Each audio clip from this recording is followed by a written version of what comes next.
देश का बजट 2024 आ चुका है। पिटारा वित्त मंत्री का खुल चुका है। 7वीं बार बजट पेश किया है न्यूज 18 राजस्थान। लगातार सुबह से ये बड़ी कवरेज लेकर आई और हम पहुंचे अपने बड़े स्टूडियो में मेगा गेस्ट के साथ। और ये मेगा कवरेज लगातार जारी रहेगी क्योंकि बजट की एक एक बारीकी समझनी जरूरी है और पॉलिटिकल रिएक्शन जानने भी जरूरी है। राज्य को क्या मिला, जनता को क्या मिला, टैक्स में कितनी छूट हुई, किस क्षेत्र को कितना मिला और हमारी अर्थव्यवस्था की हालत कैसी रहेगी इस बजट के जरिए अगर पैमाना माना जाए। तमाम चीजों पर एक बार फिर से बहुत बहुत स्वागत मैं रविंद्र सिंह आपका करता हूं।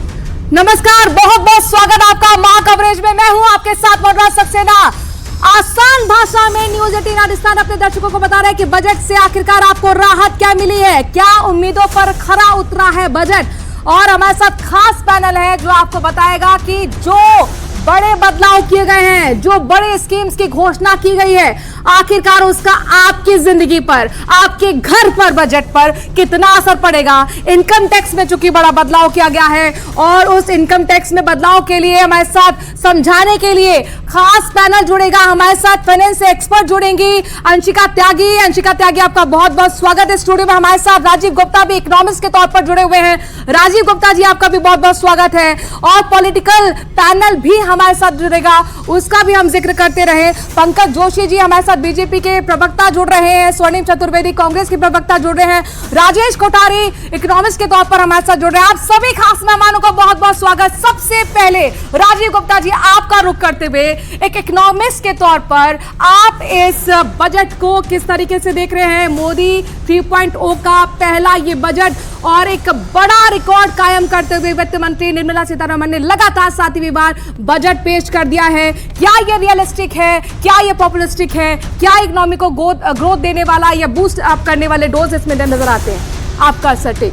मैं दर्शकों को बताना चाहता हूं, मैडम निर्मला सीतारमण ने 7वां बजट प्रस्तुत करते समय जो चतुराई दिखाई है कि जिस प्रकार एक गृहिणी अपना घर का बजट बनाती है, कम से कम खर्चे में किस प्रकार सारे काम करती है, उसी प्रकार कम से कम हमने खर्चे में जो माननीय प्रधानमंत्री का सपना था विकसित भारत 2047, उसको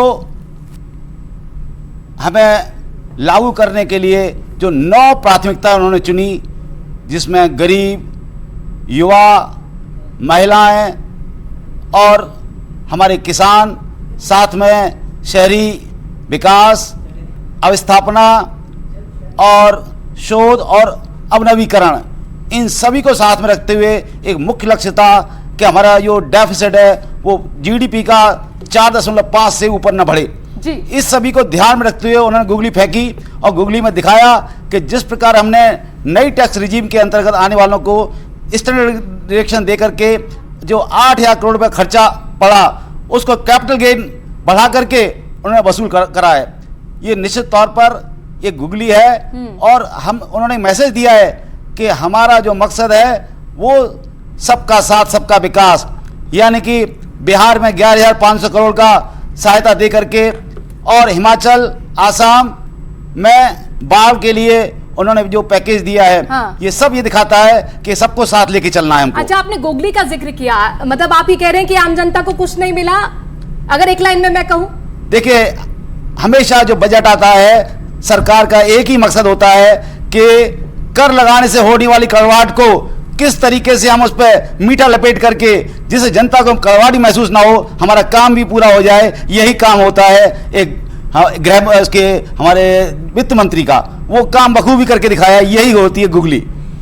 अंशिका त्यागी भी हमारे साथ है, टैक्स एक्सपर्ट हैं। अंशिका जी, आप ये बताइए कि आखिर में बजट में हर कोई यही सोचता है, यही समझना चाहता है कि मेरे 2 पैसे बच रहे हैं कि नहीं बच रहे हैं। न्यू टैक्स रिजीम में जो छूट दी गई है इसको सिंप्लीफाई तरीके से जरा समझाइए। निवेश को कितना बढ़ावा मिलेगा, क्योंकि लोग अगर कमाते हैं और अगर 2 पैसे उसके बचते हैं तो निवेश करने की भी सोचता है, उसको लेकर क्या इस बजट में है?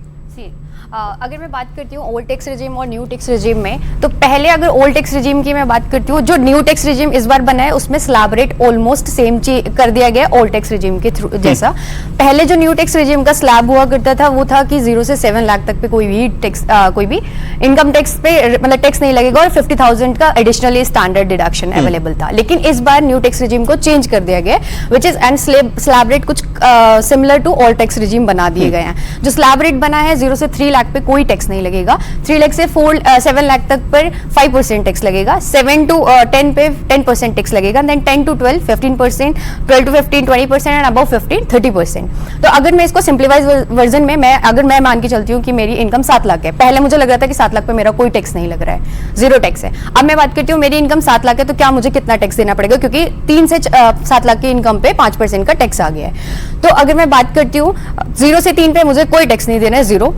और मेरी जो 3 से 7 लाख की इनकम है, जो 4 लाख का अमाउंट है उस पे मेरा 5% टैक्स लगेगा, जो कि 20,000 टैक्स कहीं ना कहीं मेरा बनता है। तो उसमें से अगर मेरी 4 लाख की इनकम बन रही है उसमें से फर्स्ट मेरे को 75,000 का स्टैंडर्ड डिडक्शन मिल रहा है, स्टैंडर्ड डिडक्शन मिल गया and additionally there is an 87 का रिबेट जो भी मुझे मिलेगा। तो यहाँ पे मेरा इस लेवल तक जाकर 7% तक जाकर मेरा टैक्स में जिन लोगों का 7 लाख तक का है तो उन लोगों को बेनिफिट होगा। लेकिन जो उससे आगे चले गया उन लोगों को उतना ज्यादा बेनिफिट नहीं होगा स्टैंडर्ड डिडक्शन बढ़ने से, क्योंकि ये रेट जो है वो इंक्रीज होकर 10% हो गए हैं एंड देन फिर उसके बाद again there is an another slab 10 to 12% जो कि 15% के स्लैब में चले गए हैं। तो जिन लोगों का माइनर सा भी डिफरेंस होगा सैलरी में या फिर किसी का अगर सैलरी इंक्रीमेंट हो रहा है तो अभी तक उसको कोई टैक्स नहीं देना पड़ रहा था, बट एडिशनली थोड़े से अमाउंट बढ़ने से उनके ऊपर टैक्स लायबिलिटी बढ़ जाएगी। अंशिका, एक सवाल मेरा भी है, यानी अगर आयकर भी मोटा माटी कहें कि ऑन एन एवरेज कितनी छूट मिल पाई है, कितनी बचत हो पाई है? किस चीज में?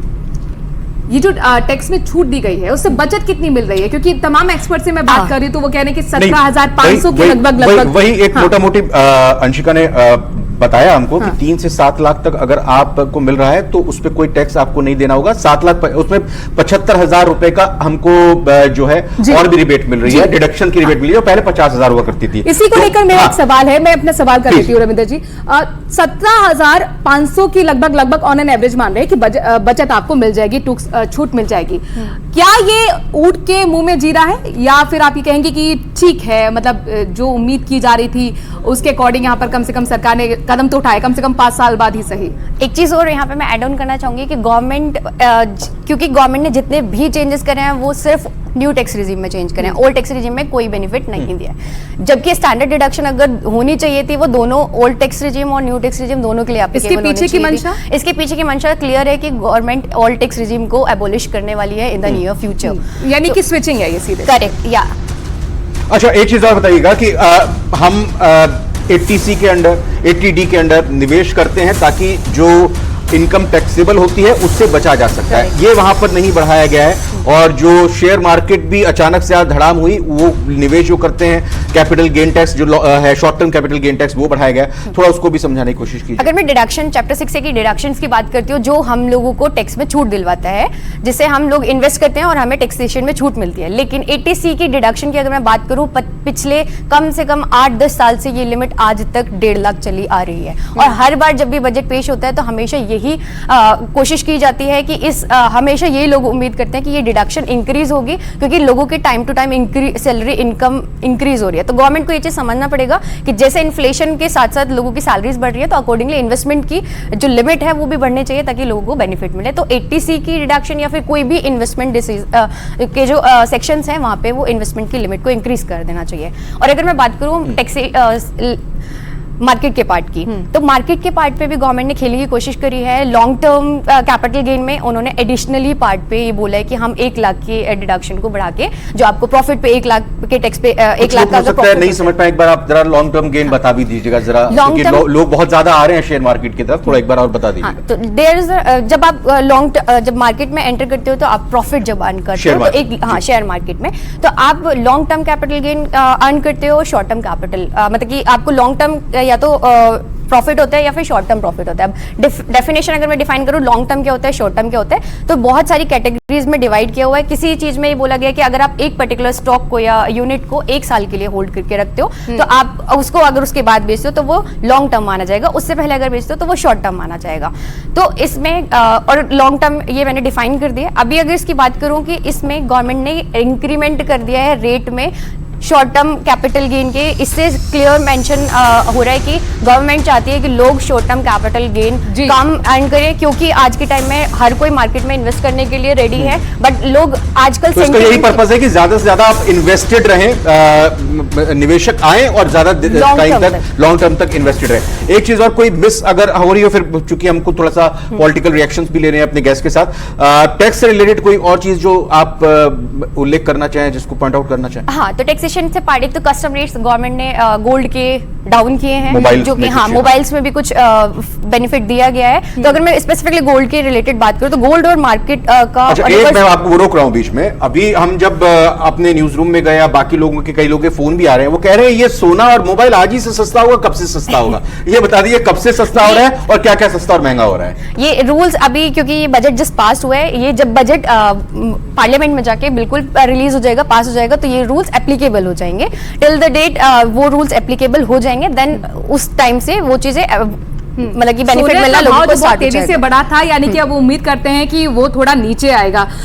हमारे साथ पंकज जोशी भी जुड़े हुए हैं बीजेपी से, पौरुष भारद्वाज जी भी कांग्रेस से जुड़े हुए हैं, लेकिन उससे पहले यहाँ पर राजेश कोठारी जी आपका मैं रुख करूंगी। एज ए इकोनॉमिस्ट आप इस बजट को कितना नंबर देना चाहेंगे, और 3 अच्छी बातें और 3 वो बातें जो आप कह रहे हैं कि मिस कर दी गई, होता तो बेहतर होता?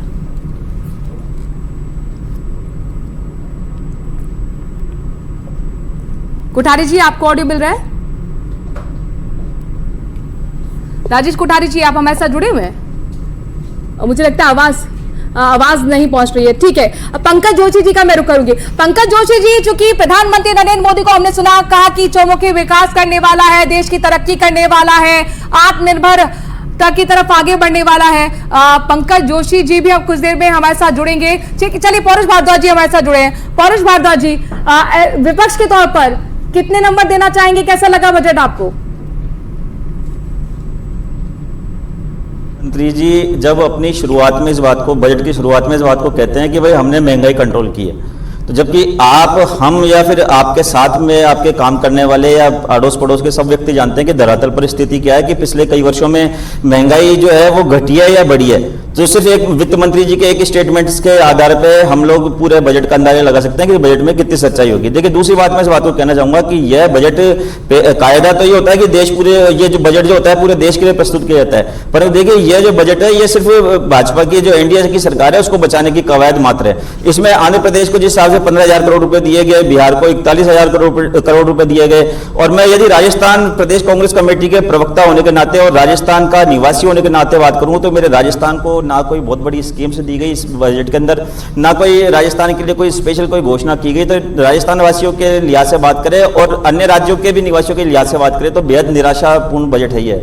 देखिए अभी बात चल रही थी कि है ना टैक्सेशन के ऊपर बात चल रही थी। देखिए जो न्यू टैक्स रिजीम है इसका इन्होंने जो है टैक्स का दायरा बढ़ा दिया है। पहले 7% तक पे टैक्स नहीं लगता था, अब इन्होंने 3 से 7%